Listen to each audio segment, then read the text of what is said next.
Hari yang baik dan berkah bagi kita semua. Hari ini saya akan membahas dampak pembukaan kembali negeri Cina atau negara Cina terhadap perekonomian Cina itu sendiri dan juga dunia. 8 Januari yang lalu, Cina kembali membuka diri kepada dunia setelah sekitar 1016 hari mereka menutup diri, menjadikan sekitar 1,4 miliar penduduk Cina itu terisolir dari dunia luar. Tentu hal tersebut tidak hanya berpengaruh pada perekonomian Cina, tapi juga mempengaruhi demand dan supply ekonomi global. Nah, menurut Oxford Economics, Cina tumbuh kurang dari 3% di tahun 2022 kemarin dan kehilangan sekitar 1 triliun dolar Amerika PDB-nya dalam 1,5 tahun. Kebijakan menutup diri sebagai dampak pandemi tersebut menjadikan rantai pasok global memasuki masa suramnya. November lalu saja, laba perusahaan-perusahaan industri turun sebesar 9% dari tahun ke tahun, di mana kelas kosmopolitan yang terdiri dari kelompok atau generasi muda dan kaya dipaksa untuk hidup tanpa pelesiran ke luar negeri. Begitu pula para pengusaha dan eksekutif asing dilarang pulang ke negaranya. Bahkan Tesla, produsen mobil, pun menghentikan operasional pabriknya di Shanghai pada tanggal 24 Desember yang lalu. Nah, terhubungnya Cina kembali dengan dunia luar ini merupakan sinyal positif bahwa era pandemik global akan berakhir. Tommy Wu dari Commerce Bank berpendapat bahwa perekonomian masih akan mengalami kontraksi pada 3 bulan pertama pembukaan Cina ini. Namun, pemulihan diperkirakan terjadi lebih cepat, di mana periode volatilitas akan berakhir pada bulan Maret nanti dan akan semakin menguat seiring dengan berjalannya waktu. Setelah terjadi penurunan pendapatan yang menekan pengeluaran di masa pandemik, di mana rumah tangga menghemat sepertiga pendapatan mereka, pembukaan Cina akan meningkatkan konsumsi. Karena apa? Karena banyak individu yang akan kembali bekerja dan memperoleh pendapatan. Jacqueline Wong dari BNP Paribas memperkirakan konsumsi rumah tangga akan meningkat sekitar 9% pada tahun 2023 ini. Bayangin, penduduk dengan 1,4 miliar tersebut, konsumsi rumah tangga akan meningkat 9%. Nah, tidak hanya itu, sektor properti yang meliputi konstruksi, jasa, dan perabotan juga akan tumbuh sebesar 3% dan akan berkontribusi sebesar 0,9 poin pada PDB Cina. Ini menurut Jing Liu dari HSBC. Bahkan si Liu ini juga punya proyeksi yang senario optimis. Liu mengatakan bahwa jika sektor konstruksi ini tumbuh 5%, maka dampaknya akan menaikkan 1,5 poin pertumbuhan Cina. Nah, kebijakan menutup diri dari dunia juga telah membuat permintaan Cina terhadap minyak turun 2 juta barel per hari. Oleh karena itu, pemulihan Cina akan mengangkat pertumbuhan dunia. Karena apa? Karena Cina adalah bagian besar dari perekonomian global. Proyeksi HSBC menyatakan pemulihan Cina itu akan menyumbang 2/3 pertumbuhan dunia.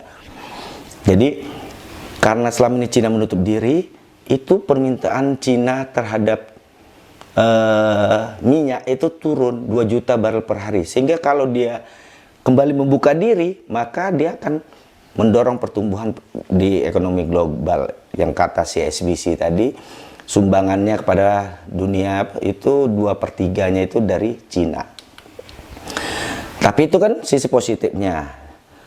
Pembukaan diri Cina ini juga punya dampak negatif yang perlu dimitigasi. Kenapa? Kembalinya Cina terbuka pada dunia juga memiliki efek lain, khususnya pada kebijakan moneter. Di mana saat ini kan bank sentral di seluruh dunia itu menerapkan kebijakan dengan menaikkan suku bunga untuk menekan inflasi. Sehingga pembukaan Cina akan meningkatkan permintaan global. Nah, karena permintaan globalnya meningkat, itu akan memberi tekanan tambahan pada harga-harga yang pada akhirnya mendorong inflasi dan suku bunga yang tinggi. Pengaruh lainnya dari pembukaan negeri tirai bambu ini adalah di sisi komoditas. Karena Cina itu mengkonsumsi hampir 1/5 minyak dunia, lebih dari separuh tembaga, nikel, dan seng yang dimurnikan, serta 3/5 biji besi itu dikonsumsi oleh Cina. Sehingga saat pembukaan Cina masih berupa rumor saja waktu itu sudah berdampak dengan kenaikan 7% pada harga tembaga. Jadi saat Cina benar-benar kembali membuka diri seperti saat ini, permintaan Cina akan tadi logam, hasil bumi, dan energi ini akan naik tajam. Dampaknya tentu akan menguntungkan bagi negara-negara eksportir komoditas tersebut, tapi akan merugikan negara importir karena harga komoditas dunia akan semakin tinggi, yang pada akhirnya membuat mumet para gubernur bank sentral di dunia dalam mengendalikan inflasi. Bulan November 2022 kemarin, Goldman Sachs memproyeksikan harga tembaga itu akan naik menjadi 9.000 per ton dalam waktu 12 bulan. Dan saat ini, si Goldman Sachs ini, ini kan nama ini ya, lembaga. Goldman Sachs ini memperkirakan harga tembaga mencapai 11.000 per ton. Sementara kalau dari sisi LNG, International Energy Agency meramalkan permintaan Cina akan meningkat sekitar 25%. Angka ini akan kembali pada level tahun 2021, sekitaran segitu. Nah, dengan perang Rusia dengan Ukraina yang menyebabkan Rusia memutus pipa gasnya ke Eropa, maka persaingan pemenuhan LNG ini semakin tinggi, yang dampaknya tentu akan merugikan Eropa. International Energy Agency ini memprediksikan Eropa akan mengalami kekurangan 27 miliar meter kubik gas. Angka ini setara dengan 7% permintaan tahunannya. Dampak dari minyak ini juga akan signifikan. Karena gini, jika ekonomi Cina kembali pulih tahun ini, tahun 2023, maka secara bertahap akan meningkatkan impor minyak mentah hingga rata-rata 1 juta barel per hari. Ini menurut Sony Kumari dari Bank ENZ. Dan Goldman Sachs juga memperkirakan permintaan tersebut akan menaikkan harga minyak sekitar $15 per barel, di mana harga Brent dapat melebihi $100 per barel pada kuartal ketiga tahun ini. Dan kondisi ini semakin memberi tantangan pada pengendalian inflasi.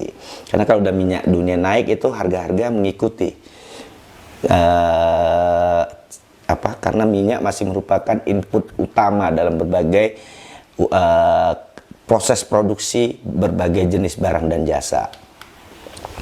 Nah, manfaat terbesar dengan terbukanya lagi Cina, pemulihan Cina ini adalah dari sisi pariwisata, khususnya bagi negara-negara tetangga mereka.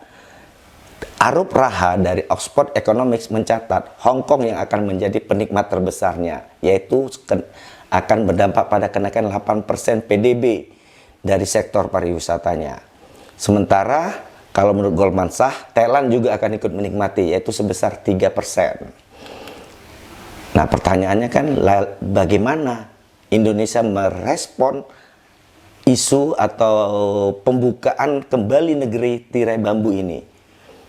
Kalau tadi kita bicara yang signifikan sektor wisata, bukankah sektor wisata Nusantara sangat lengkap dan bervariasi?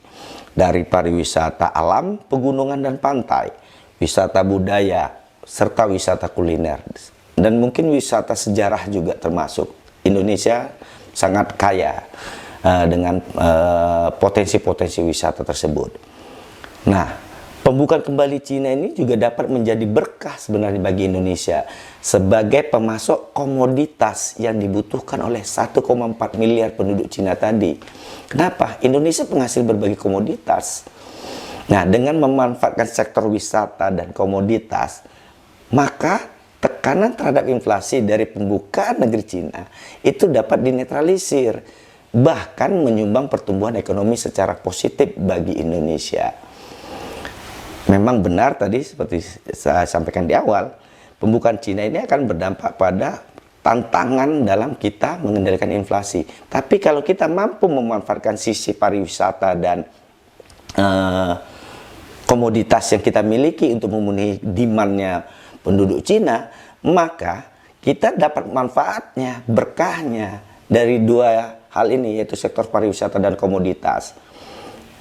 Sehingga ini dapat mengurangi atau menetralisir tekanan inflasi yang akan kita terima dampak dari Cina tadi yang sudah membuka diri.